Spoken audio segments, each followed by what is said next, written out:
Good afternoon. My name is Paul Charnier. I'm the editorial page editor at the Day newspaper, and we welcome you to another Lunch with the Candidates. Today's discussion concerns the 139th House District, which covers the towns of Montville, Norwich, and Bozrah. Our candidates in that race are Representative Kevin Ryan, the Democrat, and the Republican challenger, Joseph Mark Taraya. I'm joined by Martha Shanahan, Day staff writer, and by David Collins, news columnist. The format today, as has been in all our discussions with the Lunch with the Candidates, will be to go directly to questions, and we hope to have a healthy discussion of the issues concerning the state and that particular district. And we're going to start with a question to Representative Ryan. Representative Ryan, after 12 terms, isn't it time to give someone else a chance to see if they can come up with ways to reduce the cost of government, a chance to see if they could get the state economy moving again? 12 terms seems like a long time. Haven't you had your chance already, Representative Ryan? Thank you. I appreciate being here today. I think the experience is going to be very helpful as we go through these problems. We know what we've done in the past that hasn't worked well and what we have to do that's new, so we don't kind of repeat the same mistakes. I think that's one of the reasons I think that it is good to have that experience and to keep on going. And being in a part-time legislature, it's not like we're there for 12 straight terms or 24 straight years. We're coming and going, kind of restarting every session, trying to bring together what we know so that we can kind of work forward. And it's good to work with the colleagues to kind of help solve the problems that we see coming forward. So I think the experience is going to be a big plus here. And that's one of the reasons I'm running again. And just kind of turn the question, it's other side, Mr. Taraya. Why should the voters in the 139th District replace a representative who has seniority and the connections that comes with to replace that with a freshman legislator? So you talk about that issue. Of course, Paul. Again, thank you for having this format. It's interesting to see that a lot of my constituents going around door knocking, they have this kind of resentment that there needs to be new blood, kind of a new perspective. The last few years, even looking on for the full 24 years, they just see a slow digression of our state, the current state of our state. And so it's a matter of a different perspective, new blood. I mean, it's admirable to have a 24-year career in any industry. So to be elected for 12 straight terms it's amazing. It's not, I don't belittle the fact that you made a career here in Hartford. I just like to try to have a different voice, and it's not that it's an experience battle of his resume versus my resume. People ask us like, "Oh, you come out. This is your first time running. Like you seem to be inexperienced." But it's not. I wouldn't put it that way. I've been the last 7 years with dedication to the Navy. I've been dedicated to the people, to the country, and now that Connecticut is my home, I still want to continue that. If it wasn't for my medical condition, I would still be in uniform. I'd try to do a 24-year career with the military. But I see this as an opportunity to expand my civil service, my civic duty that I have. Even regardless whether I win or not, I won't disappear. The next day, November 9th, I'll find ways to continue to contribute to society, be a volunteer with all the different organizations in the area. So, with that said, it's just a matter of showing that there's other options, and not really why they should go for me, but why continue the same path? Why not change the course? Representative Ryan, on that issue, just to follow up before we move to another question, the polls which suggest a dissatisfaction with the direction of the state. It seems like the legislature is dealing with perpetual fiscal crises. Connecticut's recovery is lagged behind. So why shouldn't they see you as part of the problem that clearly the voters are concerned with?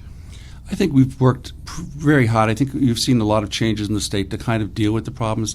It's the economy in general, just not in Connecticut, but across the country, that has affected the state of Connecticut and the amount of revenue we've been able to raise. And keep in mind that we still have a $20 billion budget. We still perform a lot of the functions of the state. We just don't have as much money as people might want us to have to be able to do everything we have done in the past. And we've had to make some really drastic changes in how we've approached problems, approached services. And I think we've came out with a plan last week that is even going to go further on how we're going to deal with those issues. And the past experience is going to help us with that, to kind of move the state forward and do what we have to do. All right, thank you. Our next question is to Mr. Taraya, and it's from Martha Shanahan. Mr. Taraya, towns in the district and across the state are encouraged, often encouraged to regionalize their services and to cooperate with each other across town lines to help alleviate tight budgets. What would you do if you were elected to encourage regional cooperation and support towns in their effort to do that? Well, I know here in Connecticut that our government tends to be more municipalities, local on city levels. So if we're having, I like to try to bring back more kind of county, like for our waste management system to not only take care of a few towns but more county-wide. Again, it helps out, alleviates some of the restrictions or the burdens that like individual cities and municipalities need to carry.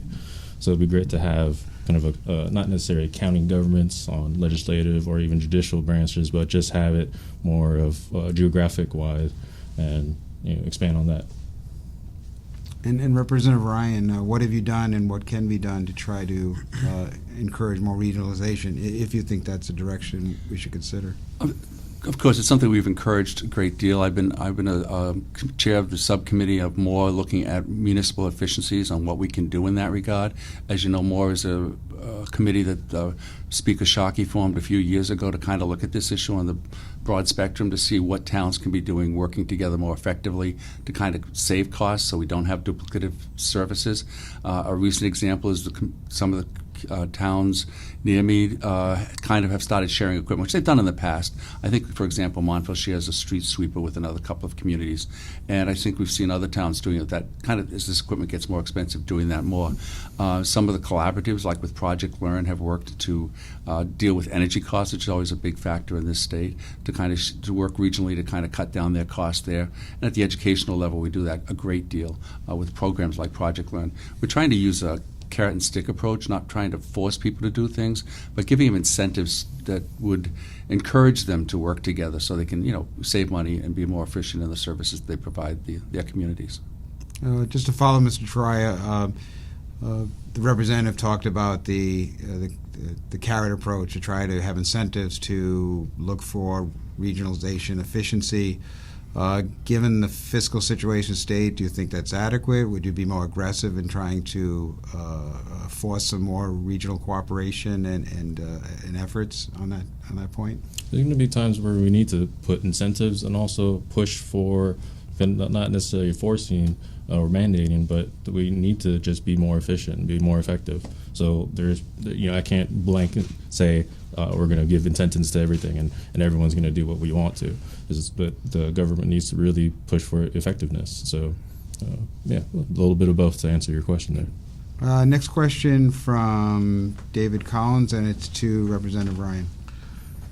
Mr. Ryan, there's a huge fiscal crisis looming for the state, and you're going to have to make a lot of, whoever wins this seat will have to make a lot of difficult decisions in the next session.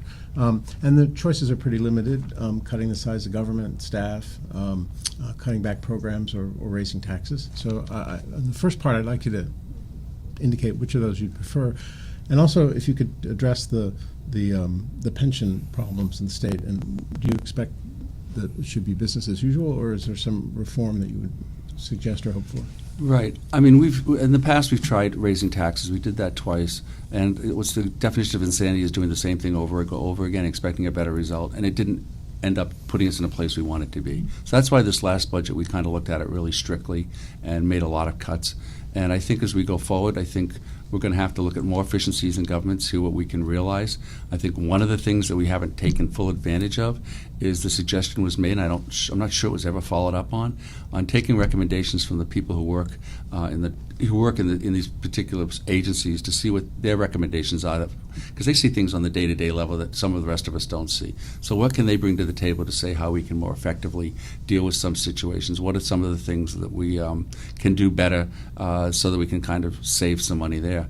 The other issue is working on the economy, hoping get more people get jobs so we can bring in more revenue, and hope that will provide us with some of the funding we need to kind of fund some of the services we want to provide to the state. So there's a couple of things we're going to do. I don't think we're going to see another tax increase at this point in time. I don't see how we could do that. I think we are going to hope that we can get people back to work, look at efficiencies within government. And as far as the pension, I think we're going to have to look at how we do that differently.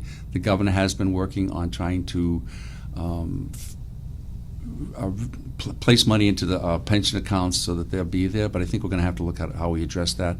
And in the proposals that we kind of talked about last year, the House Democrats talked about last week, so that was one of the issues that are going to be addressed, kind of reviewing the pension program, what can we do differently there to make it work for the state of Connecticut and take care of our workers once they decide to retire. Just to clarify, Representative Ryan, would you go so far as the pledge you wouldn't support a budget with higher taxes or new taxes or for the next year or for the next term, or is that a step too far? Do you want to not totally close the door on that? I'm not going to. I never take a pledge. I always, because you look at the circumstances, you see what kind of information is brought to you, and I think I don't want to be that inflexible. I want to be open to all the possibilities that are presented to us, and I think that would be a little premature at this time. It would certainly be one of the last things I would look at, and I think that the House Democrats in general will look at going forward. Yeah. Mr. Taraya, your response. I don't know if you need a question restated or. I kind of got some of the key points. So to go off taking the pledge, I'll take that from you, and I'll take the pledge mainly because I feel absolutely comfortable that raising taxes is not the answer. Connecticut stands at one of the top tax burden states in our country. Yet, from what I've noticed, originally I'm from California, so coming from that, I kind of relate to a lot of things from there. So I know California right now too, looking at the cost of living, it's always California's around the 6th or 7th position, and Connecticut tends to be the 7th or 8th position, depending on where California lays. But I know for a fact that our economy is not even close to what California's economy, but we're living as if we're right next to them in the rankings. So raising taxes is definitely not what's going to be taken care of. Like we shouldn't rely on taxpayers to continue getting us out of our financial crisis, our financial problems that we've systematically built up to this point. So and it's not raising taxes versus seeing an increase or seeing an increase in your bill every year for property taxes. Of course, it's if you pay a $142 bill and then it's going to come back next year as like $145, and you're like, why did it go up? I mean, cost of living per year goes up. The same, your gas didn't cost the same as it did a year ago. To fix your fence, to get your landscaping done, didn't cost the same thing as a year ago. Things go up. Inflation, unfortunately, and hopefully, if we plan this out right, our wages will continue to go up as well. So yeah, no new taxes. I know. So how would you, if you don't raise the revenues, where would you look? Are there any programs you feel the state can live without? How would you get spending under control if it's not going to be increased revenue that solves this problem? Well, I was recently just looking at the stats for this Dunkin' Donuts park of $52 million, and it's still not even completed. Renovating all of Hartford there, of our downtown area, for a $400 million price ticket. That's still increasing because the project's still not done. Those are just a few examples of cutting spending. So to go through line by line, make everything more and more effective, that's what we have to do as legislators, both 151 in the House and 36 in the Senate. So it's going to take time. There's no overnight fix. It took years to get here, so it's going to take at least 1 or 2 terms to even get on the right footing. For revenue, it's not necessarily getting more taxes, but keeping our businesses and making sure we have taxpayers in our state. I take a look at the pensions. I like to see there's a study of how many people are receiving pensions from our state who actually still live in our state. Did they end up moving south? Are they taking their money from Connecticut? And it's not fair to cut them off. It's not fair to take what we've guaranteed them and promised them to say, like, oh, you spent your whole entire career for the service of our state. We're not going to give you a pension. That's by far not what we're talking about. What we're talking about is making sure there's for the future to grandfather people who are already in, continue with that promise. Because long ago, there's no longer, like, you work for 20 years and you're guaranteed a paycheck. The only time I've seen that happen that is still in effect with our government is on the federal side. And even then, military is kind of drawn back and doing different types of pension reform, so that way it does cost. Personnel is such a huge price tag, item ticket or line item ticket that's in our budget. David, do you want any follow-up to that? It was your question to our candidates. From what Yes, you heard. Mr. Ryan, you indicated, of course, you know the budget very well after so many terms, that you would like to see more cuts in programs. This seems like from the last session that this fiscal storm is going to hit very quickly when the session reopens, and as you say, soliciting advice from employees and the state government workers about how to make these cuts. It seems like a good idea, but what are some of the things that are percolating in your head about where to cut and what goes? Social service programs, the size of the government, employees? I think we want to look again at probably middle management to see if I think we don't want to eliminate any direct service folks, but I think we want to reevaluate how many people we need to have between the commissioners and the people that are actually doing the work. And I think that might be an area we can look at, is to see how efficiency, how we can probably eliminate some of the middle managers, so we can kind of realize some savings there. And I guess I also feel I have to clarify one issue, and that's that the Dunkin' Donuts park, there's no state money involved in that. It's not part of our budget. That's tied entirely within the city of Hartford. I think so that's not part of our budget, just to make sure people are aware of that we're not spending money on that. How about the the other $350 million then? I'm not sure what you're speaking to. I know there was a proposal by Centerplan to do some more development. I'm not sure if they're probably still in the picture as part of that process, since they were kicked off the stadium. But I think that was, again, still a City of Hartford project, not a state project. Anything else on that, Mr. Taraya, from what you heard before we move to another question? Well, if the city is not able to fund it, where do you think the money's going to come from? It's going to come from Hartford, the actual state government. So, all right. Next question is to you, Mr. Taraya. Connecticut has been a leader in welcoming refugees. Are you satisfied there are adequate safeguards in place to assure that the Syrians and other Mideast refugees that Connecticut is welcoming into the state have been properly vetted and will not pose a security risk? My confidence in the federal level, kind of vetting and making sure that the refugees who are asking for asylums and asking for help is doing well. I mean, if I didn't have faith in our government, then it's like on the federal side that I would vote differently.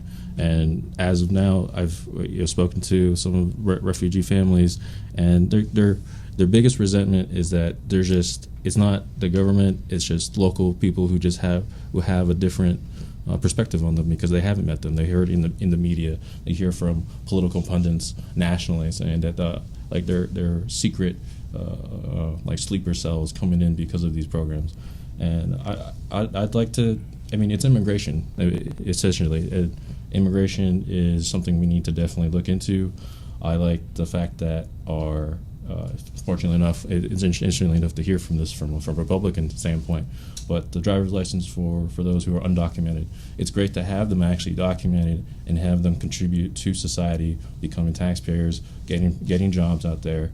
I feel that obtaining a driver's license should be a little bit more expensive, a fine of some sort, because they are undocumented. They are here, unfortunately, illegally. But that's not unfortunately, that's their original sin. For those who continue to be criminals, who have no neglect or have neglected our laws continuously over and over again, then we could definitely see what we can do to deport them and get them, take care of our system that way. But yeah, Representative Ryan, you've been satisfied? The state is. I think I saw something where we have like 334 Syrian refugees in the state. Typically, they come across as families, so it's not like individuals. So there's that kind of commitment they have, bringing their families here. So I'm kind of satisfied with the vetting process that has come here as we've welcomed them. I know our local Rotary is supporting or helping with one of the churches who brought over the family, so I know the public's kind of open and welcome to him in that regard too. Because I know at one point I asked, "Is this something we want to do?" Because there was some controversy, and they all unanimously said yes. So we continue to do it. So that was good. So I know we're welcoming him, and I think our citizens are welcoming him. That's good.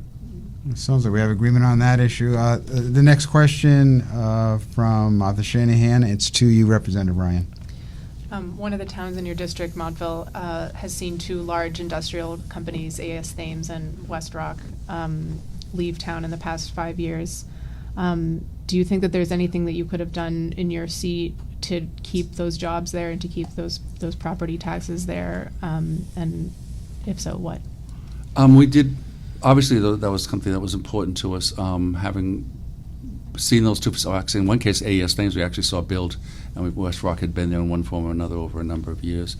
They kind of did it quietly, didn't kind of give us much notice of what was happening. I believe they did talk to the governor's office, talk to Kathy Smith about what the state we could be doing. I think there was a de-emphasis with AES Thames on the use of the coal and the energy that was produced at that plant. And then West Rock just didn't need as much energy, so that kind of didn't allow them to pay the rate that AES Thames required to be able to stay here. And West Rock has had problems across the country. I think most paper products have had some issues wherever the plant might have been. So we did make that effort.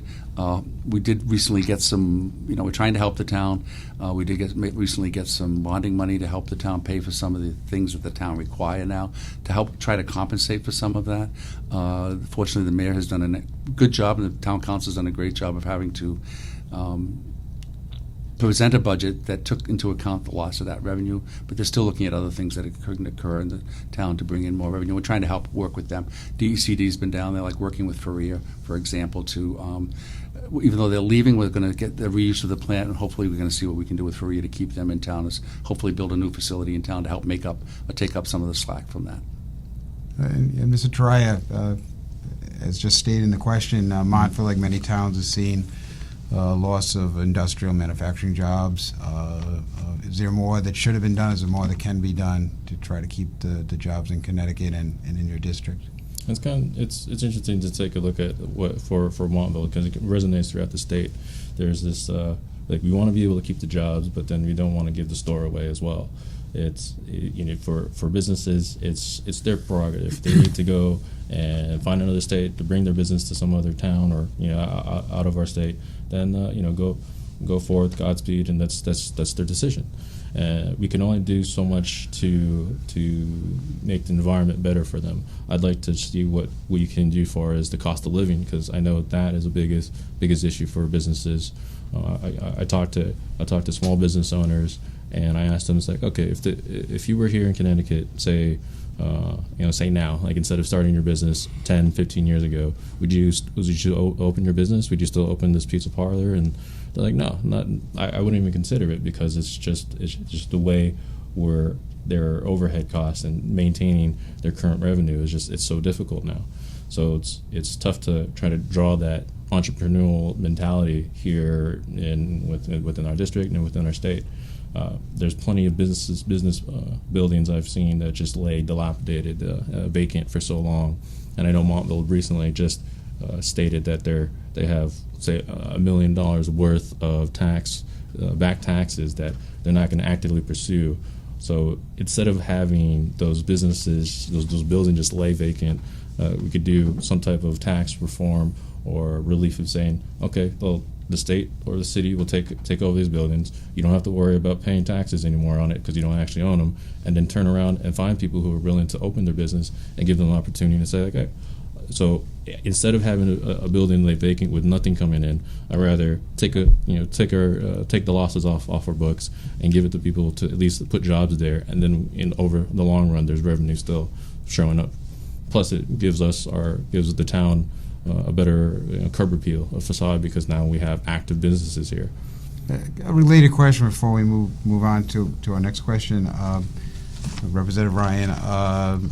The deal recently negotiated by the Malloy administration with Sikorsky to persuade that company to continue to keep its manufacturing in Connecticut. And it's roughly $220 million. in tax breaks and business grants. Specifically, you'll be voting on that as soon as tomorrow. Do you agree with that deal, and your kind of theories on that sort of corporate support incentives provided by the state in order to get businesses to stay in Connecticut? So I'll get first crack at that. Right. I think it's part of the new reality. I mean, when General Electric took the headquarters, they left a lot of jobs remaining in the state. People were very upset that General Electric moved to Boston, but Massachusetts gave them, I think, over $220 million as an incentive, if not more, to move up there. So they took the headquarters up there, but they did leave a lot of jobs behind here, and people were upset with that.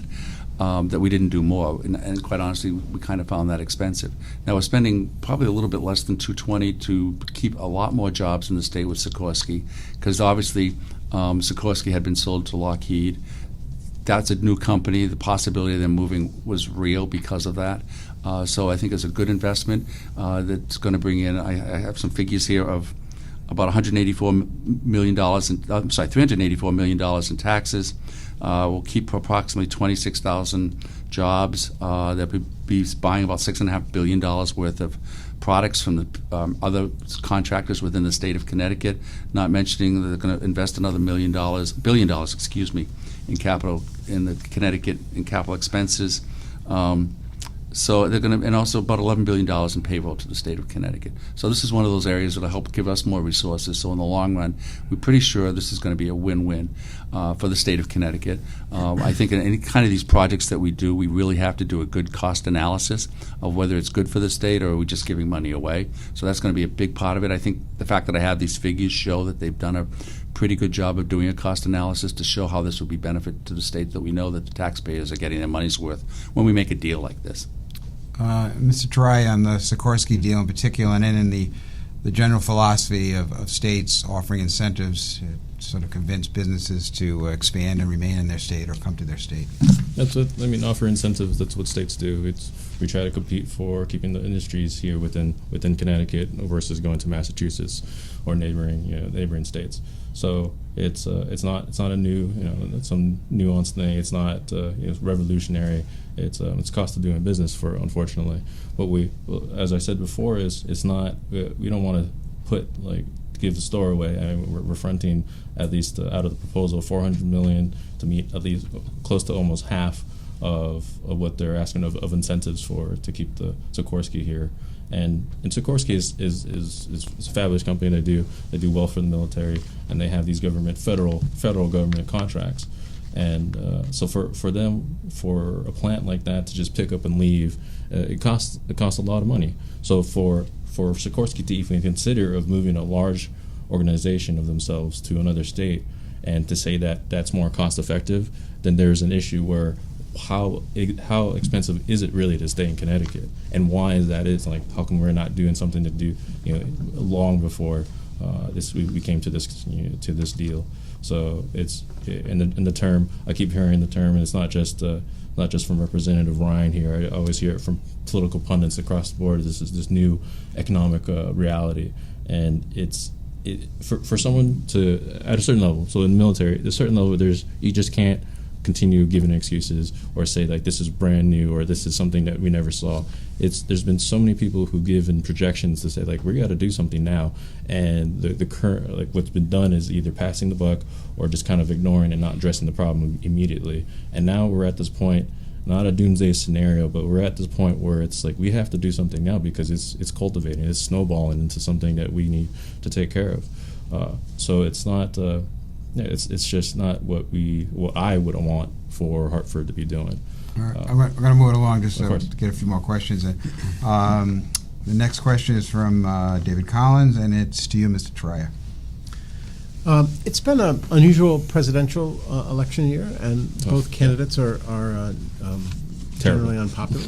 And so could you tell us if you support your party's nominee for president, the person at the head of your ticket? If so, why? And if not, why not? No. Well, so I never endorsed Mr. Trump. I was actually a big Marco Rubio fan. I thought it was going to be a Rubio Kasich ticket a year and a half ago. So to see that we're here now, it's interesting. But no, I'm not endorsing Trump, but I'm definitely not voting for Secretary Clinton. She kind of gives me Like, she's the embodiment and the personification of everything that you would think of a politician would be. She's been in for so long. There's no human element to her. Even listening to the debates last night, it's just so robotic, memorized talking points, and there's like the sense of she's hiding something. Just how Mr. Trump is hiding something with his tax reform or his tax returns. It's like I get the fact that Secretary Clinton's, there's either with her health, even opening up with her time as First Lady, it's just like, like how come she doesn't want to? Like, she would win so many different votes or so many votes if she would just say, like, oh, this is what happened. This is my story, and this is why I want to become our leader, become the first female president.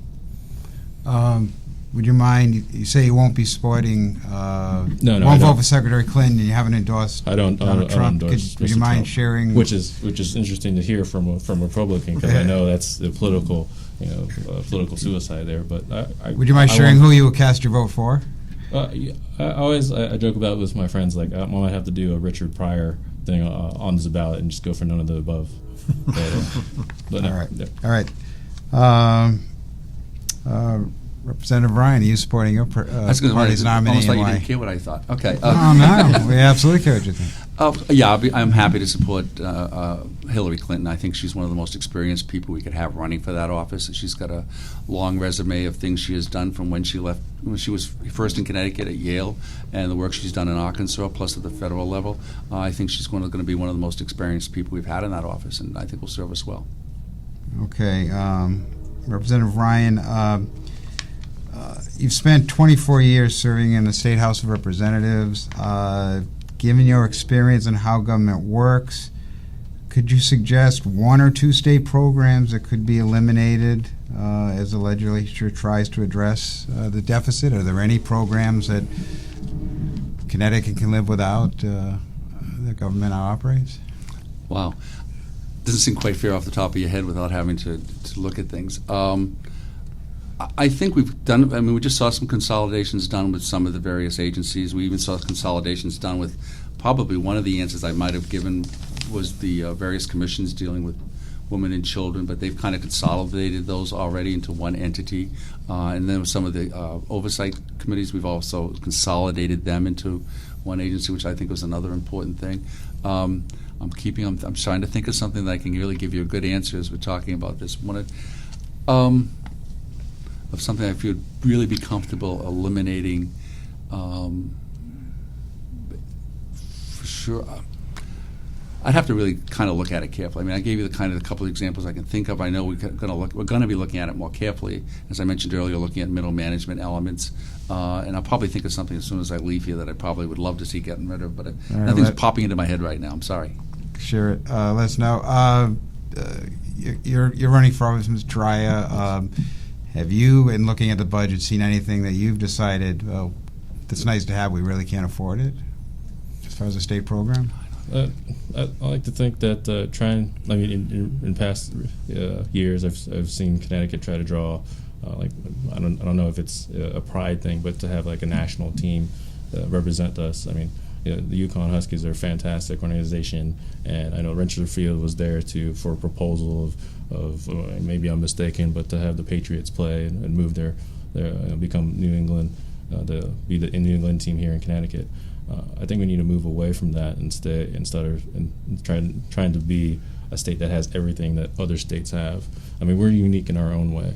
For the consolidation of committees, I understand it. You're trying to cut back on personnel. I mean, that's the cost of those committees. But when we consolidate, it's unfortunately we lose, and the concern is that we lose people's voices. We lose the fair representation. Instead of an individual body being able to report, now it's an individual trying to report to other individuals and then speak on behalf of them. So it's sometimes the concern is that their message will be lost, or is it just not fair representation? I can think of something now. Okay, kind of going. I'm thinking more of the bonding agenda, and I think of the fact that as we look at the bonding agenda, I don't think there should be anything that we're bonding that doesn't have a direct economic impact. And I think of the last bonding agenda, there were just a couple of items on there that I probably would not have been in favor of. I don't know why the state would be paying for a couple of the items, or some of the items that were on the bonding agenda. So I think we have to be a little careful in that regard in the items that we finance. So you draw a line if the project can't be shown to bring revenues back into the state and drive economic activity. Exactly. The state should no longer be invested in those kind of things, borrowing for them. Right.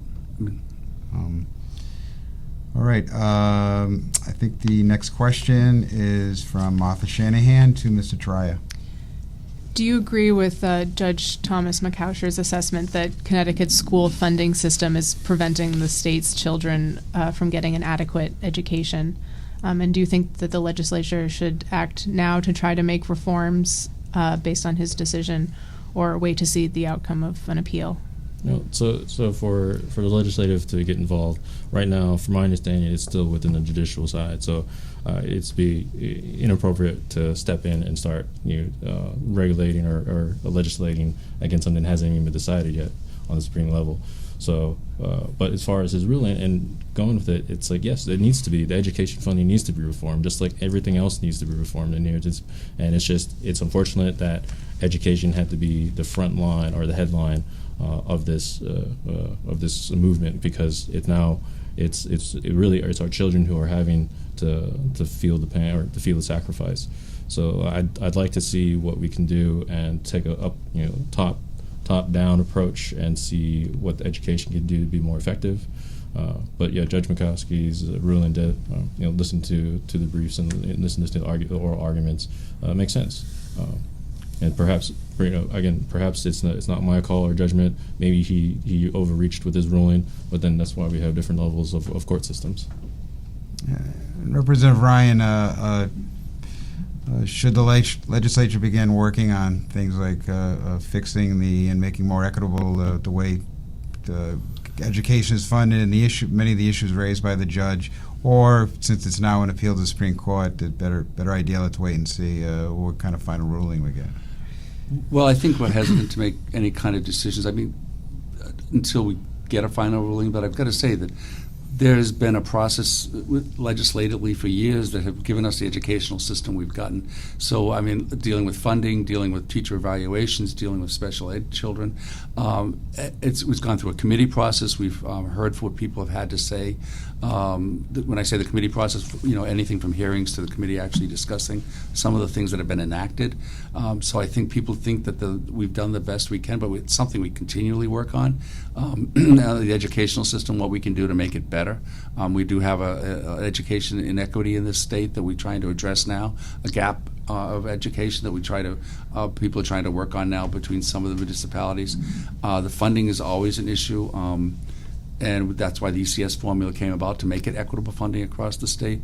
So, I mean, I think that might be, we look at that every time we do a budget. We look at the funding formula and how it works well for us and where does it work for the communities. So I think that's always been an ongoing process. So I think we will be working on it. Judge Mikowsha drew the conclusion that there really is no longer any objective formula for how education is funded at the local level, and so the fallback is a lot of politics. It's who can play the best politics, making sure they get funding. And he contended he saw poorer towns being stripped of money while there was increases of towns that are already well off and sufficiently funded. I mean, was he at all correct at some of the root causes? Is it broken? Does it need to be fixed? Well, I think it's not unusual for the towns that don't get as much money they want to think it's broken, and for the towns that get as much money as they want to think it works very well. So I think it's just something we can definitely look at to see if. I heard those accusations, for lack of a better word, that maybe that's something we have to go back and look on to see if there was that lack of fairness. I wasn't aware of it. I know, the city of Norwich gets, via its variety of grants, gets money, and I don't know if that's what he was speaking to, that some of the large municipalities get like alliance grants into, commissioners grants, programs, so they get some more money because they're dealing with more different school population than some of the rural communities, suburban communities do. So we kind of help them with those programs that they do to improve the school performance of those children. So I don't know if that's what he was speaking about when he said that some communities get more money in that regard, because we've been pretty good about providing towns as much as we can within our means. I mean, education, I believe, is the number one thing in the school. It's the largest part of the state budget, if not one or two. So it's something we always look at very carefully because it has a big impact on our budget. And last word on this, Mr. Taraya. I mean, another thing you pointed out was the fact that the state funds school building projects sort of without any rationale beyond if you're building a school, it meets the criteria, you get the money. There's no questioning attitude. Do we need that school? Would there be a better, more efficient approach? Have you looked at that issue at all about the expenditures that go from the state to the schools for new projects? Were they properly vetted? I've taken a look through, like for throughout the state, some of the schools are closing because there's just not enough attendance. I know there is one school, the name slips my mind, one school in our state that actually, like 2 days or the weekend before classes were supposed to open, they sent a notice and saying, like, oh, apologize, you have to go and find yourself, another school to the parents, which was, was a very, not the most convenient way to go about it. But it's you have to look at it for how to fund. And I know a lot of schools take a look at, okay, what's our enrollment? How many people, look at the demographics. Like, do we need to start opening new schools when there's still facilities that we can utilize? Oh, like, let's keep these schools, don't, put me in office, or this is what we're going to, let's not close these schools. So it's, we just need to take a look at current enrollments. I know performance, that's the biggest thing. To me, it doesn't make sense for the better performing schools to get higher funding. It's almost reversed. It's great that the incentive is there to say, like, oh, this is a great school, teachers are doing an effective job, but we also have to look at how come the other schools are not testing well and what we can do to get them on the same level. And kind of last word on that, Representative Ryan. The judge pointed out, he pointed out $2 billion is spent towards programming. The state contributes $1 billion. It's spending on paying off loans and debts for new school construction, and he wondered if the state is being discerning enough in approving school projects. Is that something you think this legislature should look at? Actually, I was at one point chairman of the subcommittee on school construction, and they do go through an entire process before we look at it. And also the community, before it even comes to us, makes a decision because they have to make an investment out of their own money, their own taxpayers' money. And so they're usually pretty discerning and pretty careful about what they propose as to whether their community can afford it, even their share of it, even though the state might give them anywhere from 50 to 80% of the cost of the school, depending upon their what level of school they fall into and that criteria. So that's where the initial decision is made at the local level. Then it comes to the state. The school building construction division of the Department of Education goes over it very carefully to see what they need, whether they need a building as large as they claim they need. And you've seen some issues where they've gone back to schools and just said, you're asking for a lot more than we think you really need. You might want to review these plans and redo them to make it fit your needs better as we see it. And so you see that happening quite a bit before it finally comes to us to accept I think generally by the time it gets to us, all these kind of things are taken care of, so that it's usually accepted. So there's that whole process that it goes through to make sure that the building fits the needs of the community and isn't overbuilt, and at the same time, in some cases you might find them maybe even a little underbuilt because of the cost factors that are usually determined on the local level. All right, thank you. Next question, we're getting towards the end, is from David. It's to Representative Ryan. Some of the states surrounding Connecticut are making a lot of progress toward considering full legalization of marijuana. Mm-hmm. Do you think Connecticut should follow that path and maybe even be first? I think, I was one of the big proponents of medical marijuana because I felt that if it's a medication, a doctor has the right to prescribe that to help a patient. I think because of the recent issues with opioids in our state, I think that at some point in time I'd probably be willing to look at that. I know Massachusetts, for example, is going to have a referendum and leave it up to the populace to do it. I just think the timing here would be really wrong. I think we really should put our efforts towards the heroin opioid epidemic that we seem to be dealing with in our state, and really kind of make sure that that is taken care of before we start looking at approving the use of any other drugs on a recreational manner in our state. Mr. Taraya? Well, we're paying attention closely to Washington and Colorado since they passed a few years ago their legalization of marijuana. I know that we're trying to expand on researching the uses for medical marijuana for medicinal purposes. So I'd like to see cannabinoids be just as far as researched as opioids are. But of course, there's that the drawback or the concern of if it's going to be misused or abused and have the issues of the opioid epidemic we have now.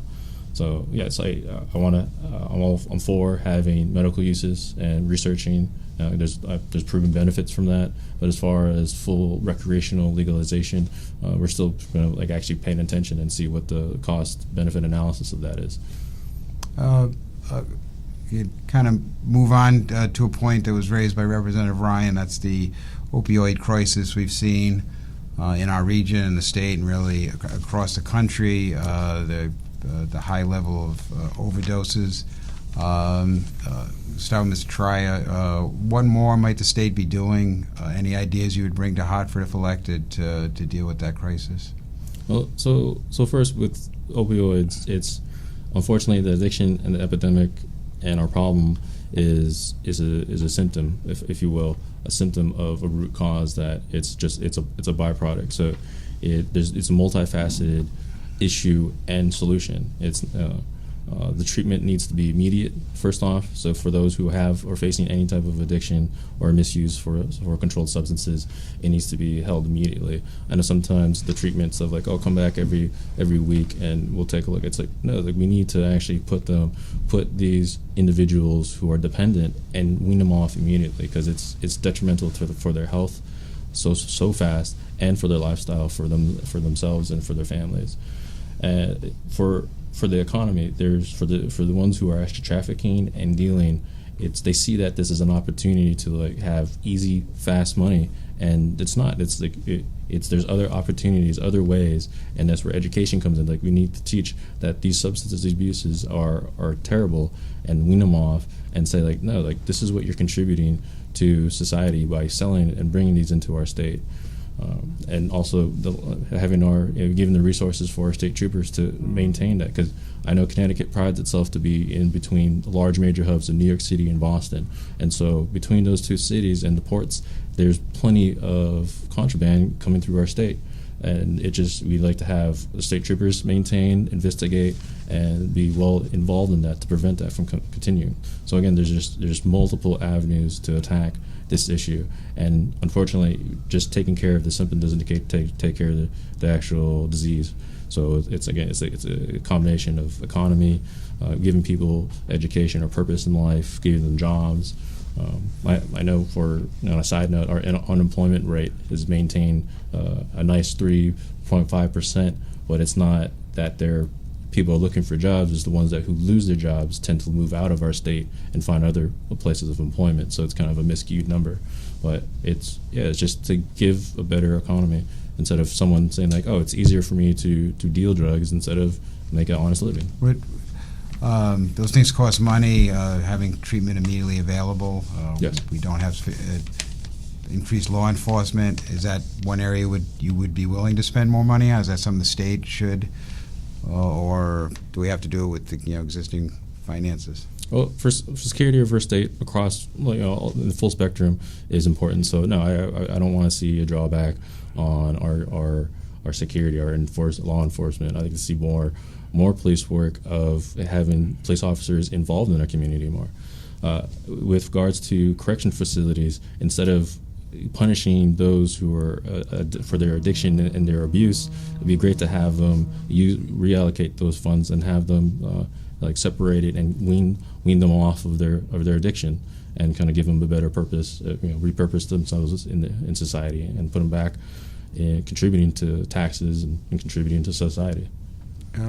Representative Ryan, on the opioid crisis, any ideas you'd be bringing back to your next term? Well, just something that's been close to me ever since I kind of moderated a conference, a panel at a conference a few years ago, and we were talking about the issue in New Hampshire. They kind of warned us that it would be coming and spreading to other states, and sure enough, it ended up in Connecticut. I mean, the same kind of opioid crisis that they were experiencing there. And I mean, with the general, we've taken steps allowing first responders to use Narcan when they find it, to keep folks alive so that they can go through a process of being cured. The fact that we've tried to limit the amount of exposure folks have, the access people have to opioids in the way of prescriptions by limiting the prescriptions. I think the one point that Mr. Taraya makes is the fact that we do have to have more access to beds, substance abuse beds, so people can get the kind of help they need as they're going through this process of trying to get, withdraw from these drugs and making it, we took the first step of limiting the access, and then we have to take care of the people that unfortunately have circumvented that and have been able to access the drugs and have feeling the repercussions of addiction and what we can do to help them. So I think that is a place I would probably like to see some more money spent so people can get the help when they need it. Because I've heard a couple of stories of folks going to get help and it's not being available to them. And the other thing that's been very helpful is we've had a lot of local groups here, and our mental health groups here have been working on this issue, having a lot of forums, trying to better educate people about what's going on in their neighborhoods. I think every town has had some kind of a forum dealing with the issues, trying to make people more aware of it. So more of that would also be helpful. But again, we have to give help on our side by providing them beds so people can get the help that they need when they need it. Well, we've come to the end of our segment. Each candidate will get 1 minute to summarize, and we did a coin flip before we started. And first crack at that is from Mr. Taraya. Yes, thank you. First off, again, this is a fantastic format. It gets exposure, and everyone gets to participate instead of one night of the week where people have to take time out of their day or away from their families. I know running for office is not an easy task, and maintaining and having this seat for Hartford is not glamorous at all. I mentioned to my dad when I first started and filed the paperwork, and he's like, "Why would you want to do that?" And first, it's the reputation. Being a politician initially is not the greatest. The pay is not there. There's no fame unless you do something ridiculous. So it's like why even go for that route? And it taps into I want to continue helping out. I'm not a multi-millionaire, I'm not a billionaire. Otherwise, I would have been a fantastic philanthropist. But since there's such a large budget with government and the money's is revenues there, I feel like there's an opportunity to be able to help out and allocate the funds and resources and be there. So, with that said, I don't see this position as something to strive for. There's ambition in me, but to serve the people. It's not about the money. I made a commitment to give the state salary back to the schools within our district, and so it's not about fame. I'm not trying to go and do anything crazy or go viral or whatever. But I just know that for at least for the next term. We're gonna have to ask you to wrap up to be fair. But at least for the next term, for the next 2 years, just try try something different. Thank you. Thank you. Representative Ryan. Again, I thank you for this forum to be able to come out and speak with the folks. I want to stay committed to what I have been doing for the last number of years. I provided my services to my community. I've been involved in the community for as long as I can remember at various human service agencies, having helped as best I can, and also serving locally on the Board of Education. So serving at the state level, I've been able to, I think, work effectively to help a lot of people in our community, not only with human services, but with things we were going to see doing with jobs, for example. We didn't get into that much, but being able to come back and work hard to make sure that we kind of produce the kind of jobs that can improve our economy in this region, because I think that's going to be the real focus for the next 2 years, so that we can kind of go back to where we had been in the past. We're looking forward to seeing what EB is going to be able to do to this region to help our economy and to help jobs. And I want to continue to work and do the kind of constituent work I've done. We've talked about the broad issues, but a big part of the job is really working with folks when they have particular needs in government, being able to access government agencies that they need, to get the services that they need. And that's always been really rewarding to be able to do that. Thank you. Thank you. That concludes today's discussion. We thank our candidates for participating, and again, we urge everyone to vote on November 8th. Thank you.